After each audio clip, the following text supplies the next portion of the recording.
we'll just go through the introduction and syllabus real quick. Basically, what you have in front of you is the introduction and syllabus and the PowerPoints for today.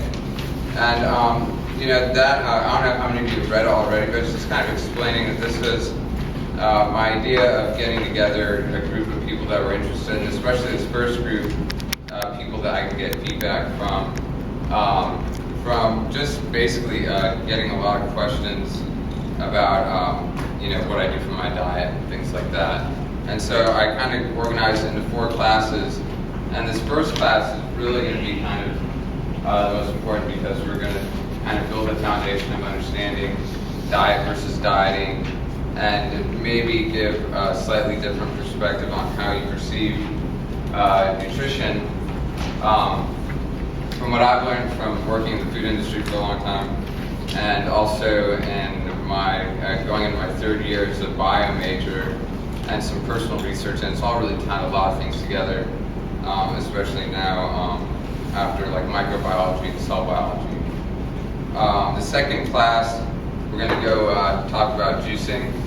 So some of the stuff we're going to talk about today, we're really going to focus on in that class, like the synergies and things like that. The 3rd class is going to be like, that's kind of my answer to when people are like, what is it that you eat? Like that really is going to focus on, if I had to give one answer, and the whole point of the seminar is there is no one answer. That would, if I had to pick one answer, that would be the one.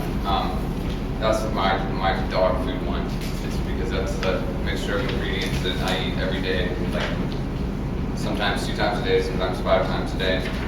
Then for the last class, we're going to try and pull it all together, and because it really is about the individual, I think what works for me is going to be, different than what works for other people. But it might be similar. And we'll talk about some ingredients. And then today we had healthy chef meals because a huge part of it is really going to talk about planning and food preparation, as that is really the key, as we're going to see from a lot of basics right here, to controlling your diet. And that's where Jennifer from Healthy Chef Meals is kind of, that's going to be on one end of the extreme of where you can actually get good, healthy made food. Or you could, if you were wealthy enough, have your own chef to make your food like that. But this is a great option we have in town, and it was a best fitting one for today because the other demos we'll have for the other days aren't going to be as, not so dense with PowerPoints.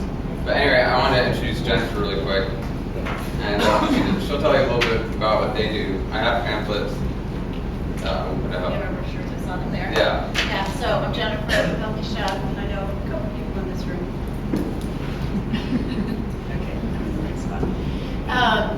So we are a plant-based business, Healthy Chef Meals, and we've been open a little less than a year now. My food journey has been, everybody's food journey really is a long one. You start from what you've learned as a baby all the way through, and you just progress. And we were meat eaters. Went through, my mother was a mother from the 50s and 60s, so fast food, convenient food, that's what I grew up on, so I know where everybody's at on that. And then we were trying to eat healthy and family meals, and I personal chefed for other families to try to help them have family meals. I think that's important to have a planned diet, not just the drive-through. We're trying to keep people out of drive-through when you're hungry and it's an emergency, so you have food in your house, you can go home and eat healthy. But my daughter came to us when she was 16, it was about 3 years ago, and said she wanted to be a vegetarian. And she'd actually been eating that, and I hadn't really paid attention because I would make dinner for the family, we'd put it on the table, and everybody would grab food. I never really noticed that she wasn't eating meat anymore. And so I started researching what was the healthy diet for her to make sure she was getting everything she needed from a vegetarian diet. She still had dairy and egg in her diet. So we researched that, and I just quickly learned that we didn't even need the dairy and the cheese really to get everything we needed to be healthy, except vitamin B12. It's the one thing you can't get from plant food. So you just take a supplement for that once in a while, or you drink fortified plant-based food. But we found Healthy Chef Meals, like I said, almost a year ago, and our mission is to help people lean into a plant-based diet. We're not pushy. What you eat, really, it's your business, but I want to help you eat healthier and stay out of the fast food line. I drove by McDonald's this morning. Yeah. It was so sad. The line to get to the drive-thru was into Kings Highway. People waiting to get their fast food out there. And I just thought, America really has a problem here. And it really saddens me when you hear things like children's life expectancy now is less than their parents. And diabetes coming in for young children because of their weight gain. And so hoping we can help train those kids so they'll grow up and train their kids to eat healthy. And it starts with us. So we are 100% plant-based. Like I said, we don't do even honey out of our facility. Anything that had a mother or anything that comes from like that had a mother, we're not doing it. But we do a week's worth of food. So we cook Saturday and Sunday. Those are our busy days, and then you can pick up your food on Monday and you can have whole weeks. And as we try to keep it reasonable, we cook in bulk, so it's not super expensive. We have these 2-size containers. This is our large. This is our small. And it is comfort food, like I said, so it's not the healthiest vegan diet, but we're in Louisiana, we're trying to get people just to think about it. But there's a good mix too. I We mean, do salads. Yeah. This is a sampling from our menu actually this week, some of the things we do. We have a corn salad. We always try to have some kind of salad in there. The macaroni and cheese, it's got fat in it, but it's plant-based fat, and it's just to show you there's an alternative to the dairy product. And I think Horacio will go into a little bit why you don't need the dairy product really in your diet as much. Yeah, and guys, eat the food kind of, that's what is, the food's kind of eat while we're talking. And so that way, so it doesn't get, too cold, not like it's really And mashed freezing here. potatoes and gravy, that's another comfort food. I think you were one of the first ones to say that we're vegan comfort. Yeah, there's a lot of, when I go in every week, I get a nice selection of, I like the whole grain things they do. Like my favorite things are roasted sesame greens. I think it's the roasted sesame greens. Yeah. And they do a lot of stuff with tempeh, but I like their, they have a lot of like really whole grain, high fiber meals. And then they have stuff like, they make an eggplant parm, which I've been in the food business a long time, owned restaurants, and I went to the biggest and the best culinary school in the world, and it's like, they made an eggplant parm, which I don't want to know how many calories they had or anything, but it was so good. It was just like, it was amazing. Like I ate it in the middle of the night one night, and I couldn't believe it. That's a nice compliment. So, yeah. My daughter eats it cold out of the But yeah, so you can satisfy those cravings, and I know I used to eat Burger King every day when I worked there. I understand the craving for fat. Yeah. So. But yeah, healthy chef meals is really great because even being really busy, you don't always have time to make something. And we're going to talk about later classes, food preparation. But it's a really convenient way to just like have something to grab to take to work. Because basically, as we're going to see, when you get hungry, your hunger is going to win. You can't just not eat. So it's all about food choices. Stay out of that fast food line, please, for your own health. Anyway, so thank you. So starting with nutrition. Nutrition is a hot topic. What we have here is a Halofia, that's the hottest pepper on the Scoville scale, hotter than the habanero, and Scotch bonnet. It's Indian pepper. What we have is the nutrition has, and I'm going to move at a pretty decent pace here because I know we're a little bit behind schedule. But that's not really why. There's just a lot of stuff, and I want to focus on key topics here. But really, nutrition's coming to the forefront. Preventive medicine and just the news in general, making headlines on the New York Times Magazine. We're talking about real credible sources here, and whether you're an athlete that what I recognize, especially I don't know if you've gotten a chance to watch the documentary Food Matters, is that you can control whether you're an athlete or not as far as your health goes. The stimulation, your exercise, your training, you can control your rest, you can control your diet. Whether your diet includes anabolic steroids, like some athletes, the bottom line, those are your three things. So it's what you put in your body and what you do with your body. And like Joe recently brought to light for me, sleeping is a necessity. Sorry. sleep. While I figured out the other two, I'm starting my sleep diet this week. But anyway, so the food, and then I mean, it's really, we have no idea, I think, how much we are wrapped up in marketing. And this isn't to try and make people vegan or to try and judge people, but now that people are really starting to think about it, I mean, thinking about what you put in your mouth and what you use as your diet is just, I mean, really, it has a profound effect on your health.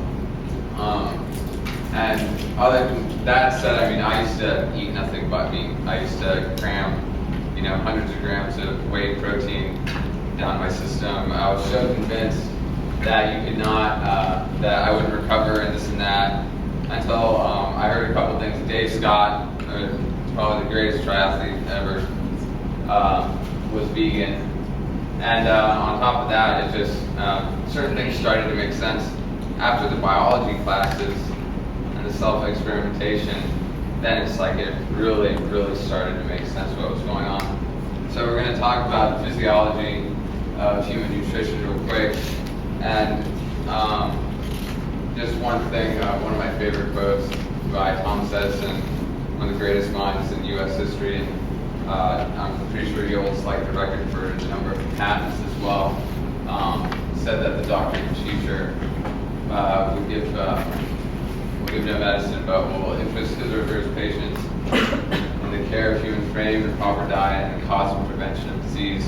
And this is what we're seeing, in the French healthcare system from the time, they're babies. They start preventive medicine and education. And so we might be backpedaling a little bit here when we're looking at how we do things, but the Thomas Edison quote is really huge to me in the way that he was a really smart guy who understood concepts, and that's the concept here, that like nutrition is not simply just what we feel like eating. That's what you're putting in your body, and that's what's really affecting your health. Again, we're not, this isn't like you should be a vegan type thing, but just some things to think about as we've evolved to be omnivores, but we're really kind of stuck back in that herbivore stage. We're much more similar to herbivores than carnivores when we look at a lot of these aspects. And this was a really long list that this came from, but one of the main ones that got me, and even in YO202, was our digestive tracts are just really similar from your mouth to the very end. The herbivores, well, they're really not similar to carnivores. Now, that being said, here's a look at one of the differences, which basically just the length of the intestine. This is a lot more similar to human, where if you were to stretch out, the intestines is like 30-something feet. And your little puppy dog, it's only about 3 times this length. And again, we evolved to be able to eat meat and dairy products out of necessity. In some of these places like the Arctic, the Inuit obviously don't have broccoli and mangoes and stuff like that. They eat whale meat, but they also, now they're suffering a lot from the organomercury compounds that are really, building up in the whales, and they have, all the 8 and 10-year-olds, they all have these like hearing problems now. Every single one has hearing aids in class. But the little argument, I just saw this and had to touch on it, is that people go, oh, we have canines. It's like, those are canines. Like, those are canines. If you go look at, a good hound dog, or a dog that's meant to grab something, shake it, kill it, like a Weimaraner or whatever, they have canines. Another thing, this is where digestion begins. So we have mechanical and chemical. The mechanical is the chewing, tearing, whichever it is,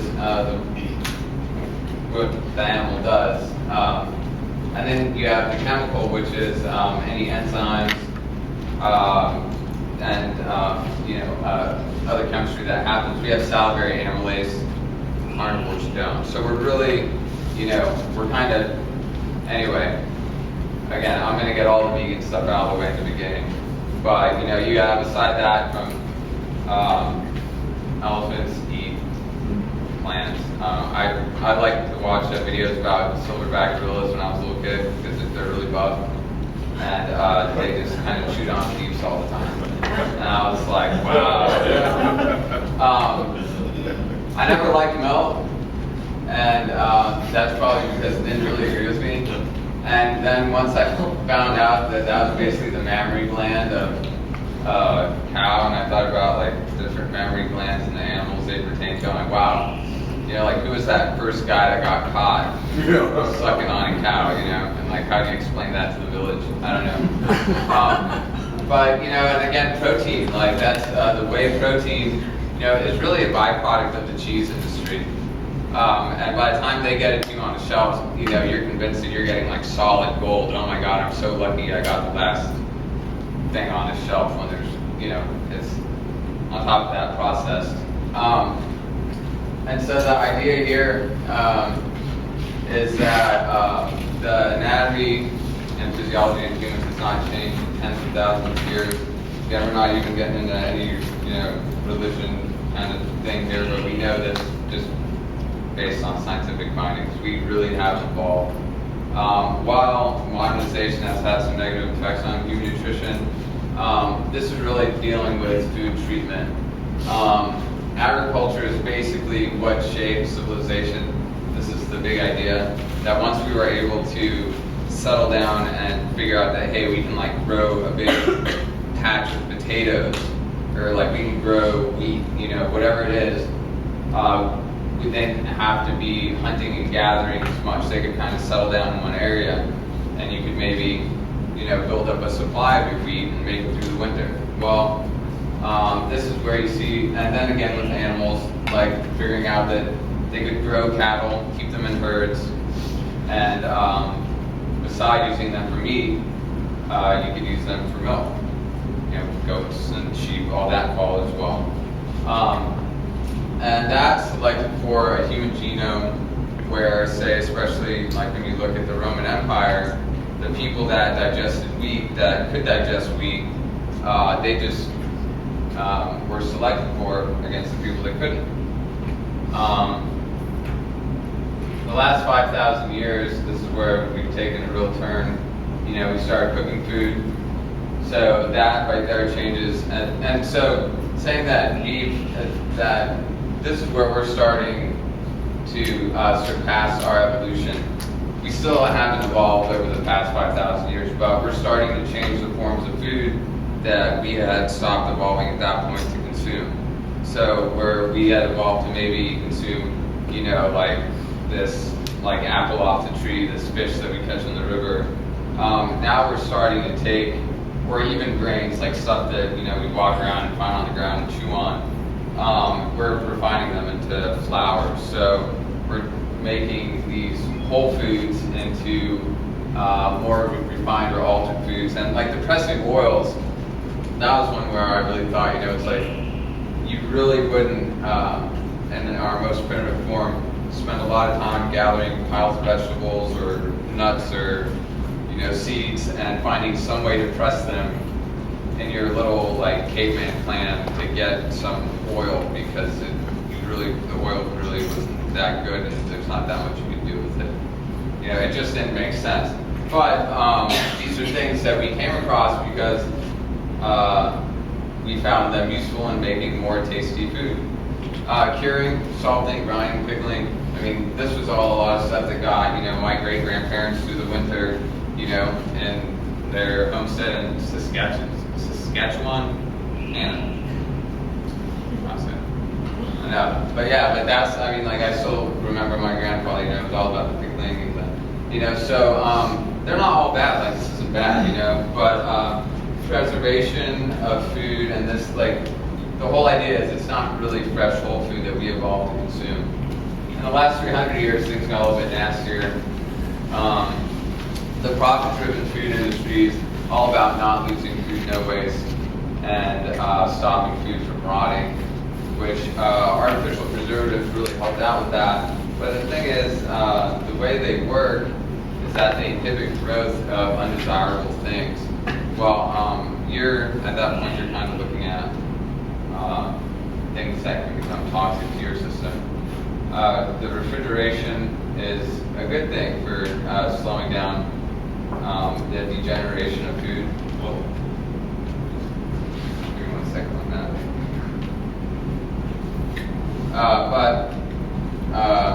Then again, you're not getting, you can get apples. Here's a good example. Apples, a lot of time, your Granny Smith apples are usually anywhere from 9 to 16 months old. Okay, so they figured out that just with the right amount of air that they let in and the right temperature, this is something we learned in culinary school, they could keep these apples from going bad, and they could put them on the shelf like a year later. And this is how they control market prices. But if you ever drive through upstate New York, and we used to do this when I was in culinary school, and during apple season, and you stop and they have like all these just crates of apples, you never tasted anything like, some of these apples, and you never will when you get them at the store. So refrigeration kind of kills that. But the food packaging, again, that's the processed food, and really kind of, I tend to stay away from packaged food, tell everybody that. And marketing is like really the big one. Thinking you're getting something healthy, whether it's turkey bacon or, something that's like, it's saying it's low fat while it's loaded with potassium sorbate and this nitrate and that, things you can't even say. And then, ultimately, the people, like, I think the dairy industry is going to outlast its life beyond reason, probably due to subsidization. There's money in government that keeps these things alive, and that's why we still have tobacco and alcohol. It's really, we can't, to really have a good excuse for the prevalence of some of these things, but they're there because that's where the money is. Whole Foods, everybody basically knows what Whole Foods are.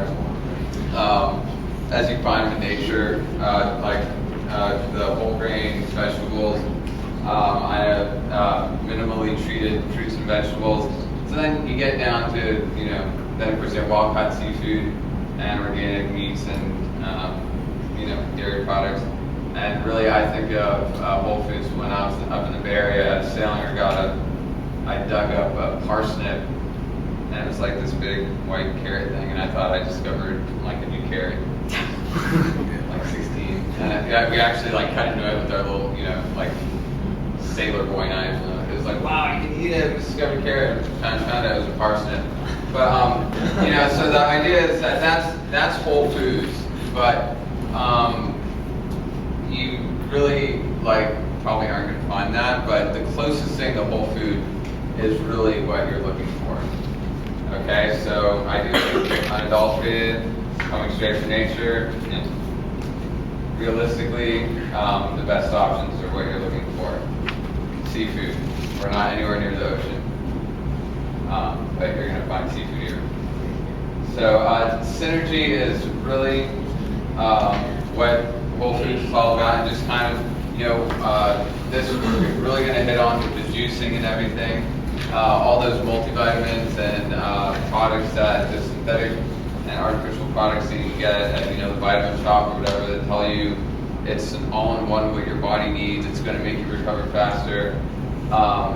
They're really not what we've evolved at all to consume and digest. And your body really is going to when you look at some of these ways that they make this stuff, that they're not from natural sources, your body half the time probably doesn't even recognize it. And I used to be really into supplements, and I've never felt better than just going on an intense, whole food diet with, the juicing anyway, we'll get back to synergy in the juicing. That's where we're really going to cover that. Why Whole Foods? Because this is what we have evolved to eat.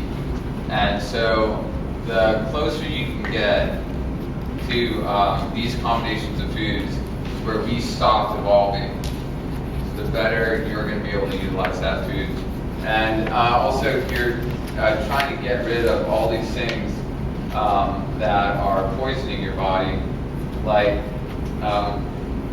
again, and then really going back to, I guess I skipped this slide, the synthetic supplements and vitamin sources, they're, I guess I'm reiterating, they're actually just bits and pieces. They're not, if we evolved to eat and find these vitamins, these combinations, say as you might in a certain fruit or vegetable or staple of an agrarian society, well, when you just kind of isolate one of those things, your body might not know what to do with it. It might not work as effectively.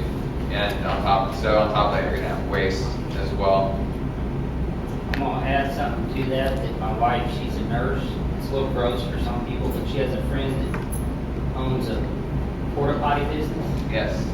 And in the most common thing they find in the porta potty is the packaging to Central Vitamins. Yeah, this is actually, it's really funny when I ran through this. Yeah, when I ran through this with my parents. Yes. Yeah, I had a conversation. I don't know if this is the same person, but I had a conversation with someone in Sunshine Health Foods like a couple years ago. Have good eyesight. That's pretty funny because Joe, I was going to tell that same exact.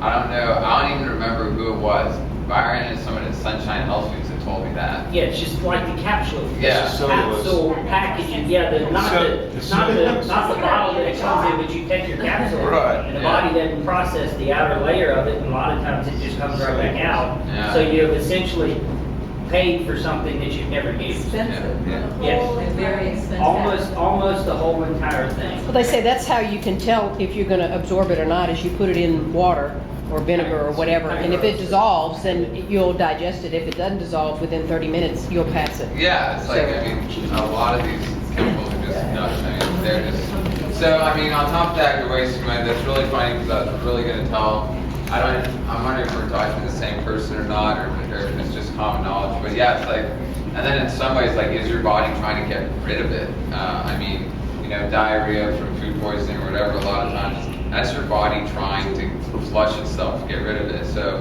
you know, is it spitting this stuff out? I don't know. But again, beware of marketing because this is where it's going to tell you, it's like, oh, this is super awesome for you, this is super good. It's not going to say, well, we don't really know if this works. We've done some tests where we think it works, but it's really just a bunch of artificial stuff. My wife said, take care. But we think it works, but we're not really sure, and it's totally artificial, and we made it in a lab, and we're going to charge you a lot for it. Like, they're not going to say that. They're going to tell you it's just the most awesome thing in the world. And again, speaking from experience, I've tried just everything, and I've never found anything that's given me the same effect as some of the things we're going to discuss. Preservatives are really bad. The antimicrobial, I mean, they're good for preserving food. This is back to the profit-driven thing. Hydrogenated fats. I mean, you have your Danishes and all that stuff at Sam's that, you know, they can sell on the shelf forever and stay nice and fresh and doughy, but they're really bad for you. Plus the hormone-laden meats, and I mean, aside from that, the antibiotics, and I mean, just everything that is piled into that by the time you get it, is just a lot different than a deer that Joe shoots out in the woods. I mean, it's bad. It's really bad. And what the long-term effects of what these hormones and antibiotics do to our systems and our own immune systems, just, I mean, it's crazy. And the antimicrobials, I mean, really, it's like kill them before they kill you. I mean, enough of the stuff that kills the bacteria, the parasites, and the fungus, I mean, it's toxic, it will kill you. And, you know, the nitrites and the nitrates, our Little League Baseball team was sponsored by a beef jerky guy. And we used to get lots of beef jerky in our house until my dad looked at the label one day and realized how much, all the nitrates that were in it. But the point is, you know, it's like I can put a drop of bleach in your glass of water and it's not going to bother you too much.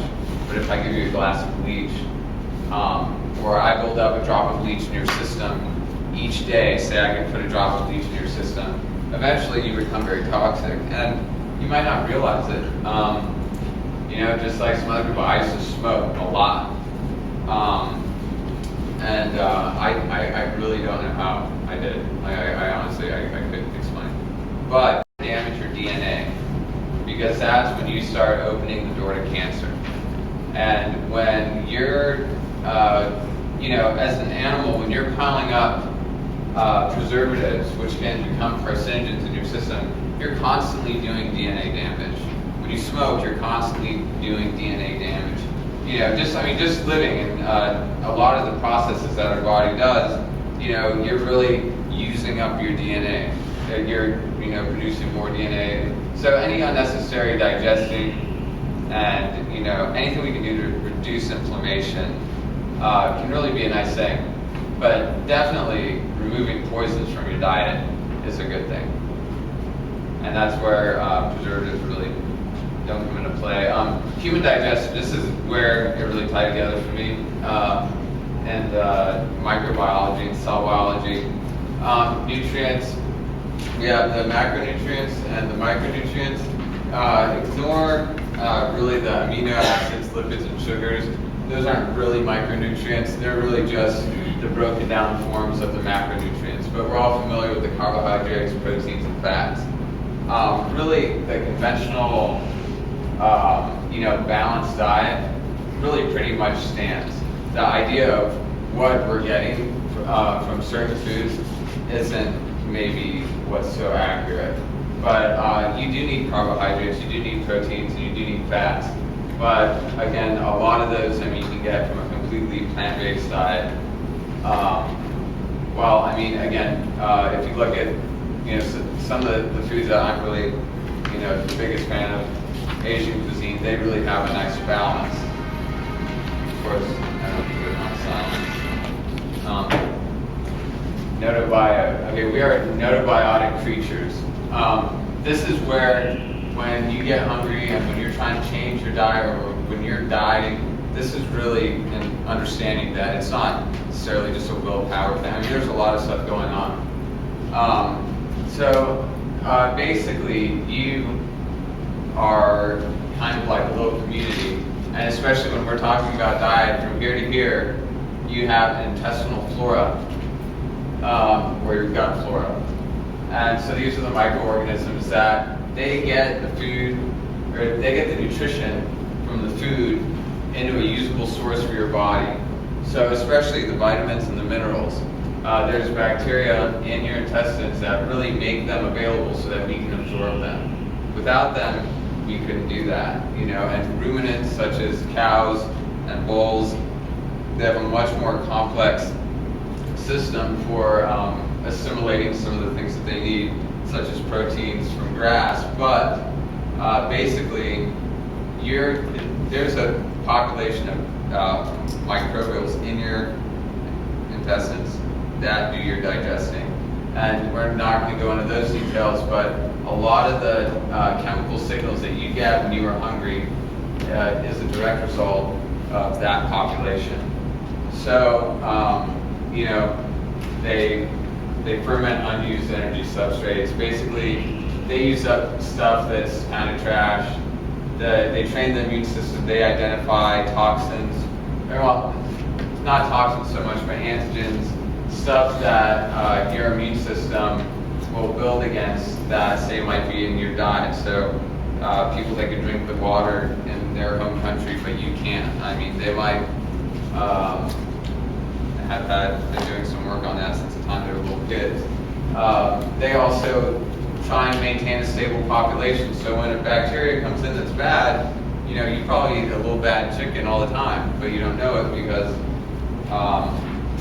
the bacteria, like the population of bacteria in your intestines kind of will dominate and take care of that. But they basically, long story short, they're the ones that do the digesting work, and it's literally a population. And what they found is now we're breaking down to what's kind of the Western diet and what's the more ideal diet. And the more ideal plant-based diet is something you'll find usually in the less developed countries. and some of the civilizations that have been preparing food for a long time. Again, I go back to the Asian food because they've been cooking at a higher level for literally thousands of years. The enterotype is basically the dominant, it describes your microbiota. The Bacteroides genre is just, it's the name of the group of larger bacteria, different species of bacteria that dominate in the Western diet. That is higher in protein and animal fats. While the Prevotella species is dominant more in plant-based, or this should be genre. Like, that doesn't matter for what we're talking about, but that's going to be more prominent in someone who has a plant-based diet. Perfect example, like I used to eat nothing but Philly cheesesteaks. Well, I ate other things, but I love cheeses. I ate a lot of cheese. I especially liked very fatty cheeses, and I ate a lot of meat, red meat. I mean, I ate as much red meat as I could. Then I probably had my enterotype was really definitely Bacteroides. You know, most people have probably a mix. Now I'm definitely Prevotella. If you give me meat, last time I went to Argentina and we eat meat there, it's the largest beef producer in the world. I mean, and even now when I eat meat, I can feel it moves through me.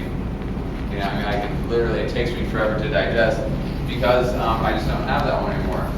But here we are looking again, Prevotella broken down is more plant-based. And again, we are basically, we take food and turn it into sugar for fuel. Whether it's starch, whether it's vegetables, we store that extra sugar in our liver as glycogen. We got plenty extra sugar, it gets stored as fat. But we basically run on sugar. In very extreme circumstances, you know, you can go into using protein for energy, but it's extremely inefficient, and that would really only be in starvation mode, basically. The Bacteroides, again, broken down. This is all the components typical of the Western diet. But then again, you know, you would need some of these, or say, I mean, even in some places where you have very healthy people, like, you know, we have like the Mediterranean diet and whatever, you know, you might have you know, a certain percentage Bacteroides and then, you know, more Prevotella. The whole idea that we're trying to really wrap our head around here is that it's not you, it's not just what you like, it's not just, you know, your willpower, it's like, it's your whole system that's kind of defining what happens when you get hungry and what you crave. And you can change that over time based on what you eat. Just like you can train your body to smoke 2 packs a day, or you can train it, you know, to run 10 miles a day. Once you do it enough, it's going to feel good. And now, like, I honestly, when I get hungry, I don't crave a Philly cheesesteak. If I ate one, I probably wouldn't be any good for anything for probably 6 hours. I don't know. It would be rough though. The preventive medicine and diet. I mean, this is just going back to where we can really look at really the direction medicine's going. And it's like, well, before we have to do a quintuple bypass, let's try and not clog everything up. You know, before we have to put a stent in. Now that there's just not a whole lot of money in it, but it's going to come out that way. The next thing that I really want to talk about, and I think is one of the big things, is looking at glycemic index. And this is where we're going to go into the food combinations later on in the other classes. And I know this seems like a lot of information and it's a lot of talking, but this, if we can kind of get the idea of how we consume food and how we look at food and how we consider food, by the end of the course, I think you will have the ability to make decisions using stuff like the glycemic index to, you know, based on your motivation, to change your diet as much as you want to every time you decide what you're going to eat. The glycemic index really is, long story short, how food affects your blood sugar compared to straight glucose sugar. Like pretty much like a Jolly Rancher would be very high on the glycemic index. 20 foods that are low glycemic index. Now when it says foods, it says, like, it'll give you like a food when you look at the glycemic index. I think I have a sample one coming up. But it's really about the combination of foods. And that's like my analogy. It's like you can eat, I always keep a bag of peanut M&Ms in my glove box, in my super cool minivan. And, but I'll eat like 2 or 3 after I eat my like big bowl of really like high fiber cereal with like lots of strawberries or whatever. I mean, and then I have the vegan protein powder, whatever it is, or after my big salad with my tempeh. But it's like I enjoy my peanut M&Ms. And there's dairy in there too. Okay, I'm being perfectly honest. But I'm not eating a whole bag by themselves, satisfied for half an hour, and then next thing I'm like, oh, I gotta eat something again. So this is, I like this chart a lot because it kind of, this, graphic a lot because it kind of really shows when you eat, and like I've gotten a lot of people on this Sun Warrior combination that I eat. I mean, it's really, really filling. You get a slow, steady release of sugar. You get some instant release of sugar from the honey, which is not vegan. And I know Jennifer and I have had this conversation, but I'm not giving up honey, and I'm not giving up ketchup. Ketchup, yeah, I get started on ketchup and I can't stop. It's horrible. It's like half an hour later more ketchup. And anyway, we're looking for food combinations where if you can control your hunger, then you can really control your weight. I mean, that's really what it boils down to. And if you put the right food in your mouth when you get hungry, then you're really heading in the right direction. Now, this is just a sample glycemic index table.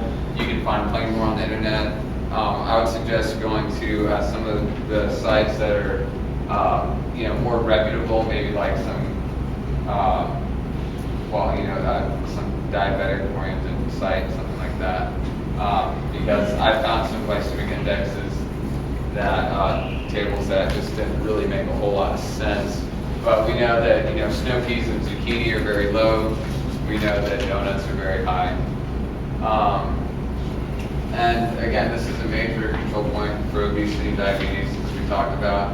And the big factors that we're going to talk about in the third class, really, and some in the fourth class, is going to be fiber, protein, and the types of sugars.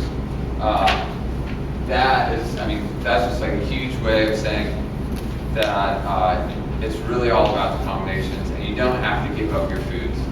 Like I'm not giving up ketchup, but I just put it on different things.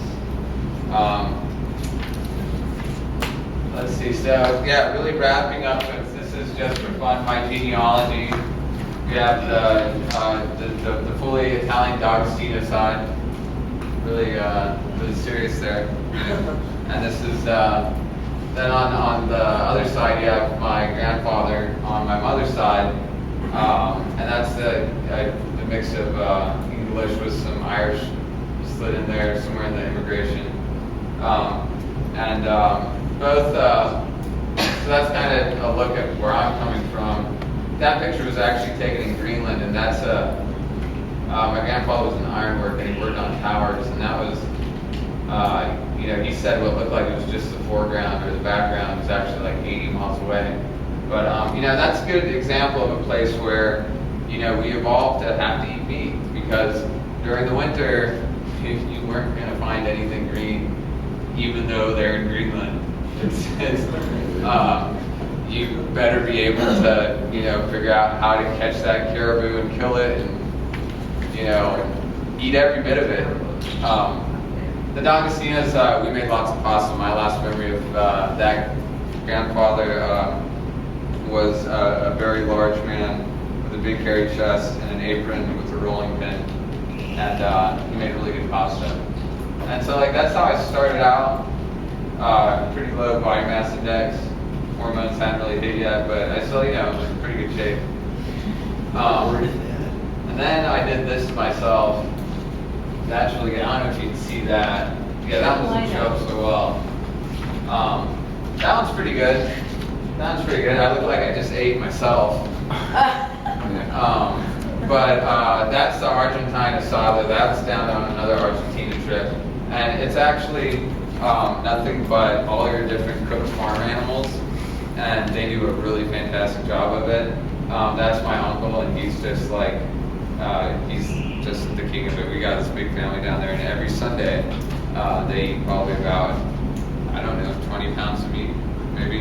And it's really funny now being vegan, I can say that my very favorite thing, I don't know if you can see down here, these little things that just look like these little sausage links, that's blood sausage. And that was my favorite thing. That and the thymus gland of the baby cow. So it's like, yeah, I'm pretty much vegan now, but I used to be like the Hannibal Lecter of cattle, you know, I just, it was bad. It was, yeah. Made a few changes, and then this is the last not so bad loss at the first sunrise. But I really, from looking at the smoking, and probably I think I'm 40 pounds lighter, really had some positive changes, and it's really from diet and of course training. But the idea so this whole long thing was to get you to start thinking about what you're putting in your mouth, and get an idea of how much is involved in what happens when we get hungry, and how we can actually control what we eat. And I'm going to show you the ways that I found not to be hungry, not to diet, because I've tried dieting and that didn't work. I always go lighter, get heavier, this and that. But from being on a consistent diet, and consistency, the more I learned from the people who are teaching me about sport, is really the key. And just being on a consistent diet, you can have everything you want to eat. You might just plan it, like you plan an off day, you know? Once you start changing, the big thing, taking away the notobiotic nature of our beings, once you change your taste for something, you know, you are completely satisfied eating a different thing. Like, you don't have to be stuck being satisfied smoking 2 packs of cigarettes a day. Again, I don't know how, but that would kill me. No, it'd be worse than kill me. Yeah, that's kind of the message here, and thank you for sitting through that.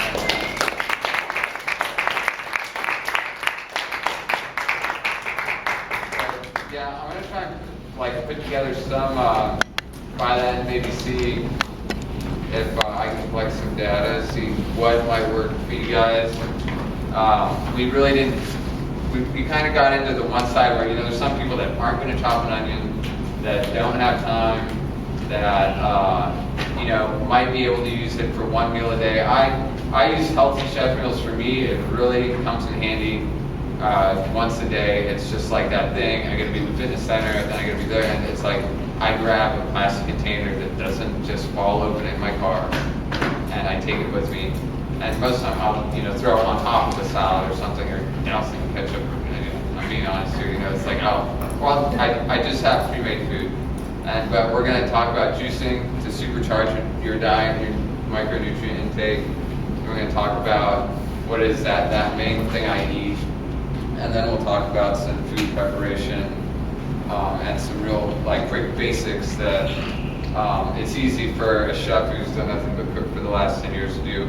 But I've kind of put together some ideas of simple things that you can do for yourselves that you know, ultimately help you